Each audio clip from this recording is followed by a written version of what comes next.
Hi guys, I'm Mike and I've spent the last year or so studying the future of work and putting it to use.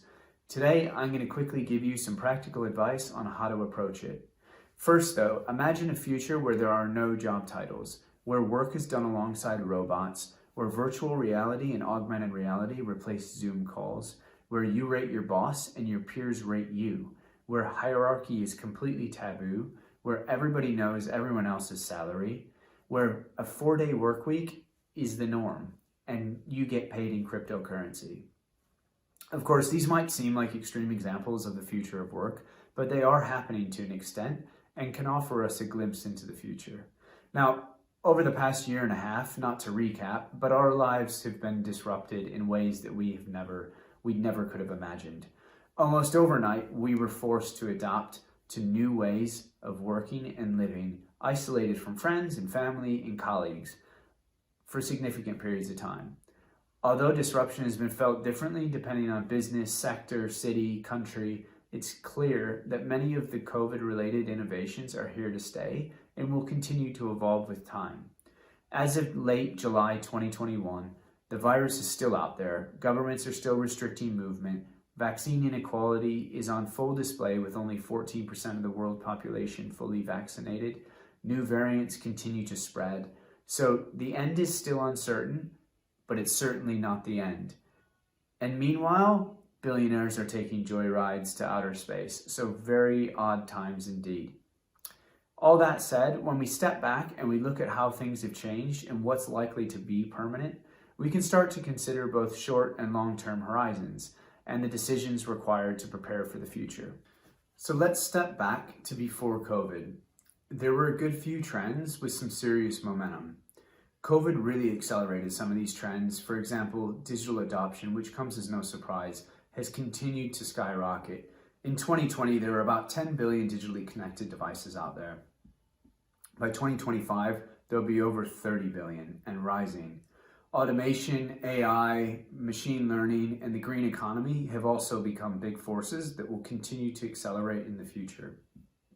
Just look at the European Union's COVID recovery and resilience stimulus package, where they're allocating hundreds of billions of euros to directly fund digital and green initiatives, and they're spending the money now. Quite a big statement coming from Europe as they think through how they can compete with the US and China in the future. Since COVID, organizations have obviously adopted remote working capabilities if they hadn't had them before, which had an impact on how some services were delivered, if they could be delivered at all. COVID has also forced people and companies to do what I think is really been a lot of reflecting on what's important, reflecting on where they should focus, reflecting on what they're good at and what they really aren't good at, so they can stop doing those things. This reflection has forced a bit of a, hard reset, so to speak. And just as a lot of companies have been forced to close, others have never been more profitable. But should profit be at any cost? Although it was there pre-COVID, I think a big shift has actually taken place since COVID. And I think this will be a big topic in the future. Organizations are really being pressured now to properly invest in a purpose, not just ESG speak, but a real tangible purpose at the heart of everything that they do. And this is coming from investors, it's coming from suppliers, it's coming from sponsors, customers, and employees. So considering all of that, I think it's really important as a first step to ask what type of business you want to be. So step one, define what you want to be as an organization. What is your purpose? Not a symbolic purpose, but a real and tangible purpose. It can be to continue to make as much money as possible, delivering all the value back to shareholders. Or it can be standing for a cause, whether it's environmental, social, or whatever. It can be operating differently and returning value to your employees, like a partnership might.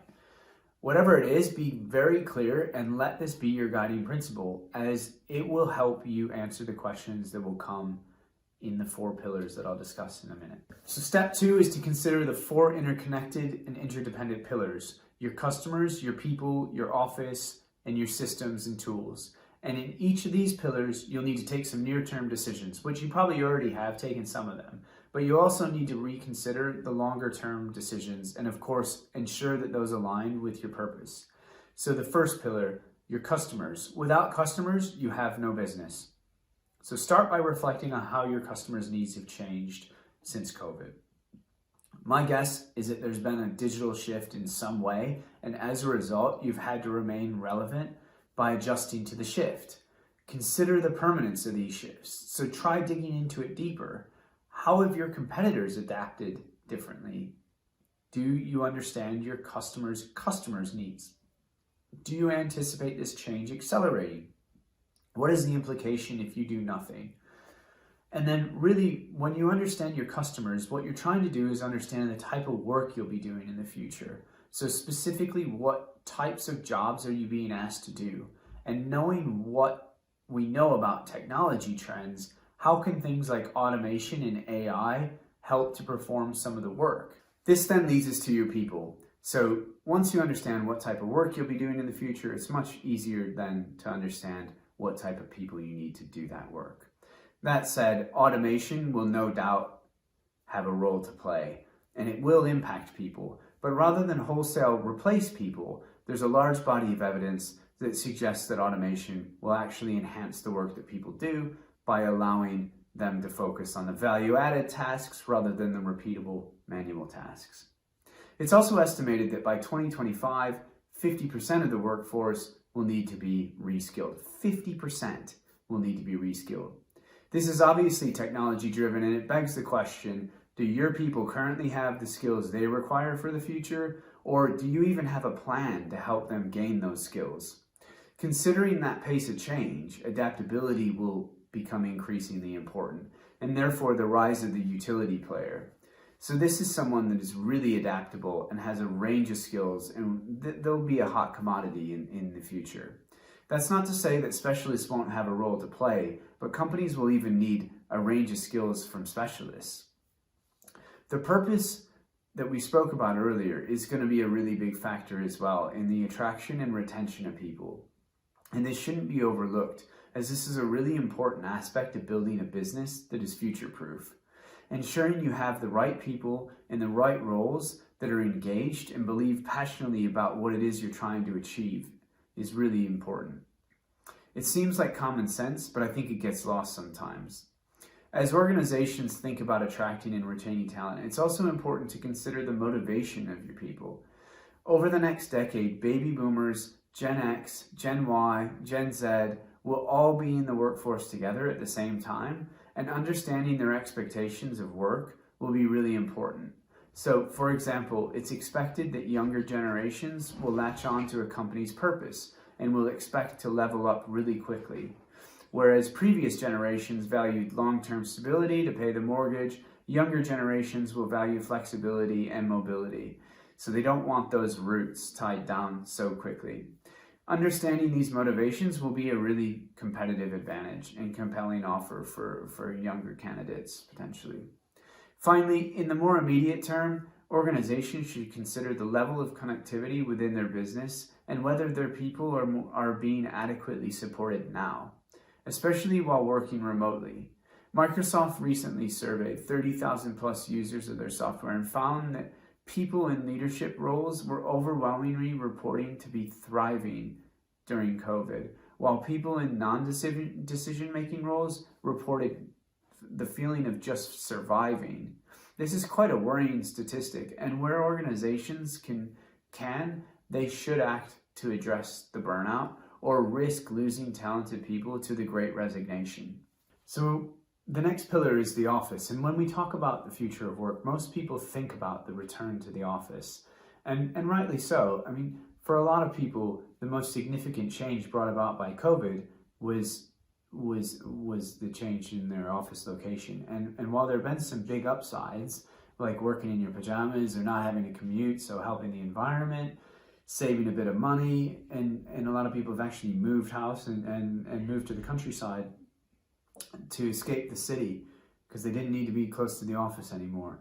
But there have also been a fair few downsides too. There's been reports of loneliness, on average nearly an hour longer are our working days. Zoom fatigue is quite quite honestly real, juggling kids and partners also at home, and a weird sense of disconnectedness from, the organization despite being always connected. Either way, it's been a very personal experience. So everyone has a slightly different take on that, and it's evolved over time. I mean, at the start of COVID, people very quickly moved to remote working where possible, but not to forget those that weren't able to work remotely, that kept organizations going, quite frankly. But nonetheless, within a couple months, the office was proclaimed to be dead. No one ever needed to return to the office. But many months later, and many more people have started to see the value of that human interaction and the role that the office actually plays in fostering connection and purpose and innovation and growth. And what's clear is that the office of the future has a place, and it helps you build a culture, and it helps you build belonging. It helps you solve problems much faster than Zoom, and it helps people attach to something that is quite tangible. The office of the future will be a co-laboratory that also allows for formal meetings and serendipitous meetings, quite frankly. A hub for meeting informally, for those after work drinks, and to discuss all of the non-work related stuff that actually brings a lot of joy to employees and fortifies some bonds. This is a really big piece that is missing at the moment, and I think it's being overlooked.